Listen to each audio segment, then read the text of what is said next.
Alright, hello everybody, welcome back to my channel. Today we are going over the 5 fitness mistakes I made in my fitness and weight loss journey. So as many of you know, I have been on a fitness journey. I officially restarted in June of last year. However, this has been ongoing for years.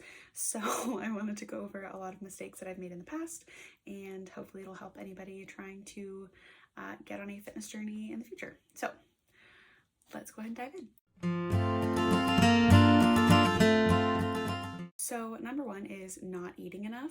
For the longest time, I thought I had to eat 1,500 calories or less to be able to see any kind of results, and it would lead to me snacking without tracking and just being super ravenous, especially at night, and then getting desserts and just going out of my calorie deficit without even realizing it.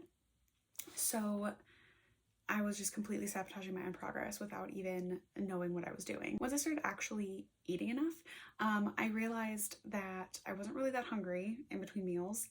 I did not have to restrict any favorite foods. I still have sweets almost every day because I have a pretty bad sweet tooth, so that just helps keep it away. I was able to enjoy going out more. Like, I don't get scared going to restaurants or anything. I'm able to really enjoy life and not be nervous around food and really feel good about this journey that I'm on. Number 2 was not prioritizing protein. I, for the longest time, only tracked calories, did not track carbs, did not track protein, did not track fats, fiber, anything else. With that, I didn't really care what I ate as long as I was within my calorie goal. Like, it didn't really matter. Especially when I started lifting weights, I really noticed that it had a huge impact. Like, I didn't really feel like I was getting any stronger. I was like getting really winded, really tired really quickly, and I just didn't really understand why. It was like, I'm lifting weights, I should be getting stronger. I don't understand. So I realized I was just not eating right. And when I started paying attention to how much protein I was actually eating, like not just tracking my calories, I really realized how much I was lacking. I was eating maybe 30 to 40 grams a day, 50 on a good day, and my current goal is like 150 grams, so I was eating a third of the protein that I usually eat. And once I started eating enough protein, I really realized that my gains in the gym were just insane. Like, I can actually see biceps now in my arms, and I can feel my legs getting stronger, and it was insane that just really dialing in on my protein really helped that.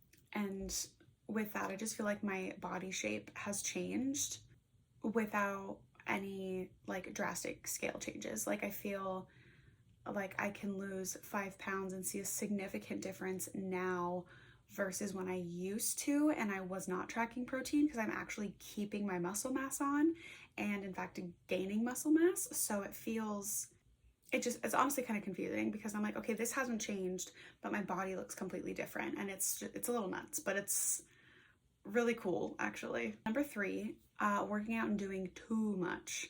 I am the queen of going from 0 to 1,000 miles an hour when it comes to starting a new workout and nutrition routine. I would go from literally working out like 2 days a week to working out like 6 days a week, full cardio sessions, full lifting sessions, working out for hours. And I would maintain it for like 2 to 4 weeks, and I would be doing really good on my diet and like whatever. And then I would just burn out, and I just would stop and then completely revert going back to what I was doing before. And it wasn't helpful. These are kind of distracting, I'm sorry.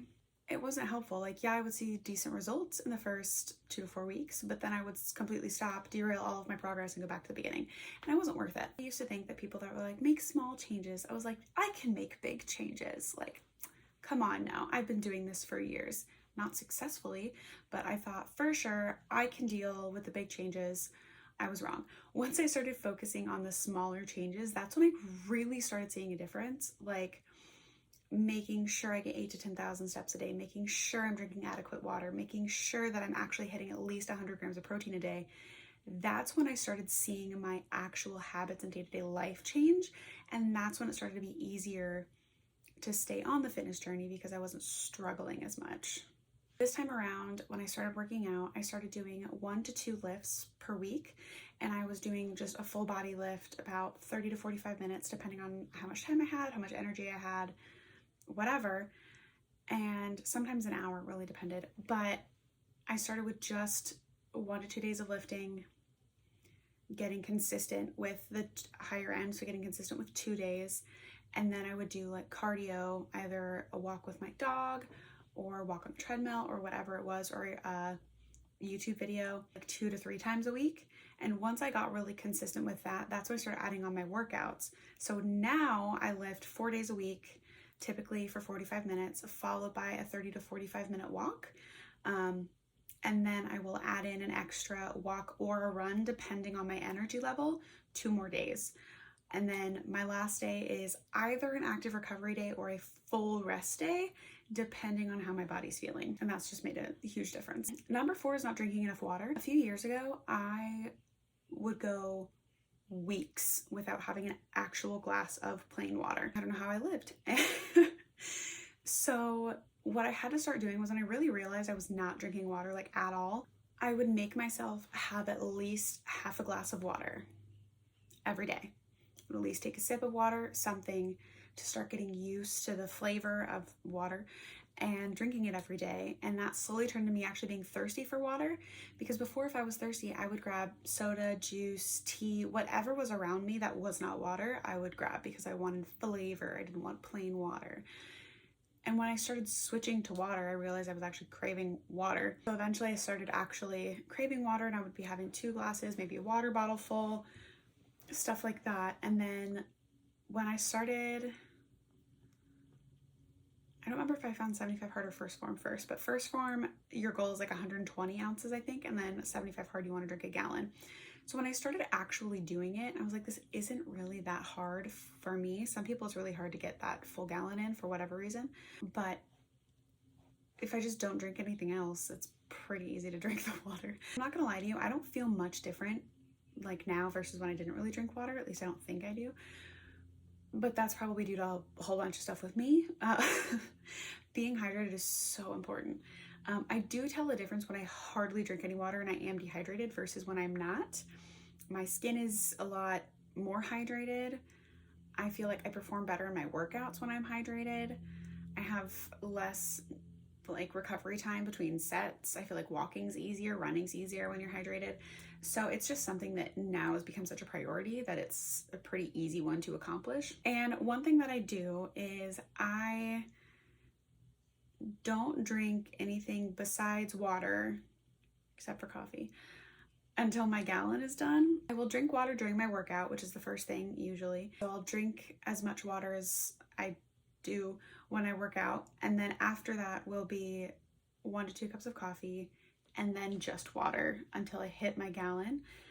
And that really helps me when I'm like not wanting to drink water. I'll be like, oh, this soda looks pretty good, or this juice looks good, or this energy drink looks good. And then I'll see how much water I have left, and I'm like, okay, I'll at least chug it, and then maybe I can get this in later, like with dinner or something. So that's kind of my tip, is 1, starting really small and just literally drinking a little bit every day until it kind of builds up. And then also just not drinking anything until your gallon's done, or until your goal is done. Number 5 is not prioritizing rest. And honestly, this is something I am still very much working on. I feel like I'm lazy if I don't work out every day, and that's not true. Really, also what I think it is I tend to take 1 rest day, and then it becomes 2 rest days, and then it becomes a week of rest, and then it becomes a month of rest, and then it becomes a year. You know, it's just kind of snowballs really quickly. So what I've found helpful is, kind of like I said before, is I'll kind of gauge what I'm going to do depending on how I'm personally feeling. So if it's supposed to be my rest day, but I'm actually feeling like I have a lot of energy, I'll do a recovery walk. Easy. Or if I'm feeling super energized, I'm like, you know what, a run sounds really good, I'll do a run. I'm basing it off of how I'm feeling and not necessarily a set schedule. Like, I do legs twice a week, I do arms twice a week, and then I have cardio the rest. Like, it's just, and sometimes I don't do cardio one day. Sometimes I'm like, I just want to do an hour of legs and be done. And I do. So really listening to your body and figuring out what's going to work for you.